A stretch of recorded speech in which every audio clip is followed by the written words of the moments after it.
നമസ്കാരം. ലോക്സഭാ തിരഞ്ഞെടുപ്പിന്റെ ഫലം കാത്തിരിക്കുകയാണ് എല്ലാ രാഷ്ട്രീയ പാർട്ടികളും അണികളും. രാഷ്ട്രീയപരമായി എല്ലാ നീക്കങ്ങളും ഇനി നടത്തണമെങ്കിൽ തിരഞ്ഞെടുപ്പ് ഫലം എല്ലാ പാർട്ടികൾക്കും അത്യാവശ്യവുമാണ്. തിരഞ്ഞെടുപ്പ് ഫലത്തിന്റെ നേട്ടത്തിനും കുറവിനും അനുസരിച്ചായിരിക്കും എല്ലാ ഭാവി നീക്കങ്ങളും തീരുമാനങ്ങളും നടത്തുക. എന്നാൽ അതിലും ഒരു ചുവട് മുന്നോട്ട് വച്ചിരിക്കുകയാണ് BJP.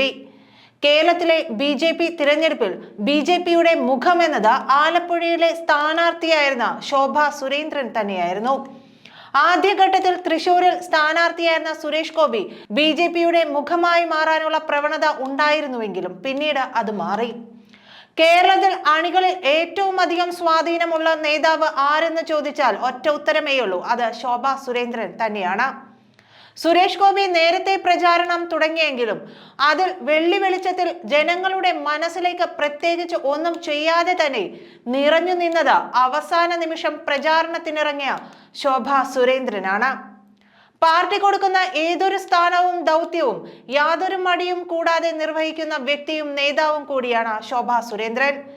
അത് കേന്ദ്ര നേതൃത്വത്തിന് നന്നായിട്ട് അറിയുകയും ചെയ്യാം. എങ്കിലും പലപ്പോഴായി ശോഭ സുരേന്ദ്രന് എതിരെ ഇവിടെ നിന്ന പാരകൾ BJP സംസ്ഥാന അധ്യക്ഷൻ K സുരേന്ദ്രനും കേന്ദ്ര സഹമന്ത്രി V മുരളീധരനും ചേർന്ന് കേന്ദ്രത്തിൽ വച്ചിട്ടുണ്ട് എന്നത് പകൽ പോലെ വ്യക്തം.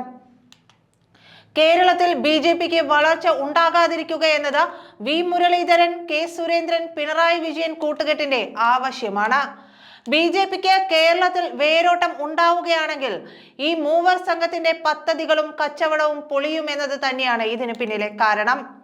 പലതവണ K സുരേന്ദ്രനെ അധ്യക്ഷ സ്ഥാനത്ത് നിന്ന് മാറ്റാൻ കേന്ദ്ര നേതൃത്വം ശ്രമം നടത്തിയെങ്കിലും അപ്പോഴെല്ലാം ഇടപെട്ട് ആ ശ്രമം ഇല്ലാതെയാക്കിയത് V മുരളീധരൻ തന്നെ. ഈ കൂട്ടുകെട്ടിനെ കുറിച്ച് ഇന്ന് എല്ലാവർക്കും അറിയാവുന്ന കാര്യമാണ്. അതുകൊണ്ട് തന്നെ തിരഞ്ഞെടുപ്പിൽ വിജയിച്ചാലും ഇനി അധ്യക്ഷ സ്ഥാനം മറ്റൊരു നേതാവിന് കൈമാറാനാണ് കേന്ദ്ര നേതൃത്വത്തിന്റെ തീരുമാനം. സംസ്ഥാന അധ്യക്ഷ സ്ഥാനത്ത് നിന്ന് K സുരേന്ദ്രനെ മാറ്റി സുരേഷ് ഗോപിയെ കൊണ്ടുവരാനും ഒരു വേള നീക്കം നടന്നിരുന്നു. എന്നാൽ സുരേഷ് ഗോപിക്ക് സംസ്ഥാനം കേന്ദ്രീകരിച്ച് പ്രവർത്തിക്കുന്നതിൽ താല്പര്യമുണ്ടായിരുന്നില്ല. കേന്ദ്ര നേതൃത്വത്തോട് ചേർന്ന് നിൽക്കാനും പ്രവർത്തിക്കാനുമായിരുന്നു ആഗ്രഹം. അത് അദ്ദേഹം വ്യക്തമാക്കുകയും ചെയ്തിരുന്നു. ഒരു പക്ഷേ അവിടെ ഒരു ന്യൂനപക്ഷ സമുദായത്തിൽ നിന്നുള്ള വ്യക്തിയെ പ്രതിഷ്ഠിക്കാനും സാധ്യതയുണ്ട്. അങ്ങനെയെങ്കിൽ ആദ്യം വരുന്ന പേര് ഷോൺ ജോർജ് എന്നത് തന്നെയാണ്.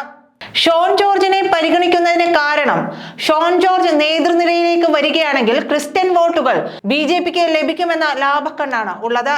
ഷോൺ ജോർജിനെ ആക്കിയില്ലെങ്കിൽ പിന്നെയുള്ളത് പത്തനംതിട്ട സ്ഥാനാർത്ഥിയും AK ആന്റണിയുടെ മകനുമായ അനിൽ ആന്റണിയാണ്. പക്ഷേ പ്രത്യക്ഷത്തിൽ ഷോൺ ജോർജിനായിരിക്കും അങ്ങനെയെങ്കിൽ മുൻഗണന. കാരണം തിരഞ്ഞെടുപ്പിൽ PC ജോർജിനെ പത്തനംതിട്ട സ്ഥാനാർത്ഥിയാകുമെന്ന് പ്രതീക്ഷിച്ചിരുന്നെങ്കിലും അവസാന നിമിഷം അത് മാറി മറിയുകയായിരുന്നു. അതിലൊരു നീരസം PCക്ക് ഉണ്ടാവുകയും ചെയ്തിരുന്നു. പക്ഷേ അപ്പോഴും അണികളുടെ വികാരം മാനിക്കാനുള്ള സാധ്യതയാണ് കൂടുതലും കാണുന്നത്. എല്ലാവരും ഏകപക്ഷീയമായി ഉയർത്തുന്ന ഒരു പേര് അത് ശോഭ സുരേന്ദ്രന്റേതു തന്നെ. ഇത്തവണ ഇലക്ഷനിൽ BJP എന്നത് ശോഭ സുരേന്ദ്രൻ തന്നെയായിരുന്നു. അതിൽ ആർക്കും ഒരു തർക്കവും ഉണ്ടായിട്ടില്ല. അതുകൊണ്ട് തന്നെ അണികളുടെ മനസ്സറിയുന്ന ശോഭ സുരേന്ദ്രനെ ഇനിയും അധ്യക്ഷയാക്കിയില്ലെങ്കിൽ ഒരുപക്ഷെ നേതൃനിർദ്ദേശം മാനിക്കാൻ അണികൾ തയ്യാറായെന്നും വരില്ല. അതുകൊണ്ട് മുൻഗണന ശോഭ സുരേന്ദ്രന് തന്നെയാണ്. ശോഭ സുരേന്ദ്രനെ പലതവണയാണ് അധ്യക്ഷയാക്കാൻ കേന്ദ്ര നേതൃത്വം തയ്യാറെടുത്തത്. പക്ഷേ വഴിമുടക്കികളായ മുരളീധരന്റെയും സുരേന്ദ്രന്റെയും കൊള്ളിവയ്പ്പുകളാണ് അതിന് തടസ്സം നിന്നത്. ശോഭ സുരേന്ദ്രൻ അധ്യക്ഷയായാൽ അണികളിൽ ഒരു ഉണർവുണ്ടാവുമെന്നും നനഞ്ഞ പടക്കം പോലുള്ള അവസ്ഥ മാറുമെന്നും കേന്ദ്രം കരുതുന്നുണ്ട്. ശബരിമല പോലൊരു നല്ല വിഷയം കിട്ടിയിട്ട് പോലും അതിൽ നിന്നൊരു ലാഭം ഉണ്ടാക്കാൻ K സുരേന്ദ്രന് കഴിയാതെയിരുന്നു. അതിനു പിന്നിൽ വോട്ട് കച്ചവടമായിരുന്നു. സുരേന്ദ്രനും പിണറായിയും തമ്മിലുള്ള ഡീലുകളായിരുന്നു.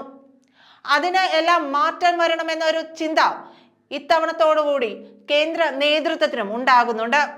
ഇലക്ഷനിൽ ജയിച്ചാലും സംസ്ഥാന അധ്യക്ഷ സ്ഥാനത്തേക്ക് ശോഭാ സുരേന്ദ്രൻ എന്ന പെൺകരുത്ത് വരണമെന്ന് തന്നെയാണ് എല്ലാവരും ആഗ്രഹിക്കുന്നത്. അതോടെ ഇരട്ട പദവിയാകും ശോഭാ സുരേന്ദ്രന് കൈകാര്യം ചെയ്യേണ്ടി വരിക.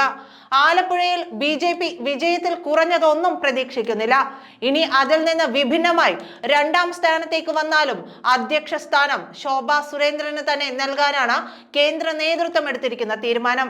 ഇനിയും അവഗണിച്ചാൽ ശോഭാ സുരേന്ദ്രൻ പാർട്ടിയിൽ നിന്ന് വിട്ടുനിന്നാലും വലിയൊരു വിഭാഗം അണികൾ അവർക്കൊപ്പം മാറി നിൽക്കുമെന്ന് കേന്ദ്ര നേതൃത്വത്തിനും ഭയമുണ്ട്. അതുകൊണ്ട് ആരെയും പിണക്കാൻ ഇനി കേന്ദ്ര നേതൃത്വം തയ്യാറാവുന്നില്ല എന്നത് തന്നെയാണ് വരുന്ന വിലയിരുത്തലുകൾ. അതുകൊണ്ട് ശോഭാ സുരേന്ദ്രന് അധ്യക്ഷ സ്ഥാനം കൈമാറാനും നീക്കങ്ങൾ ഏറെ തകൃതിയായി നടക്കുന്നുമുണ്ട്. നന്ദി.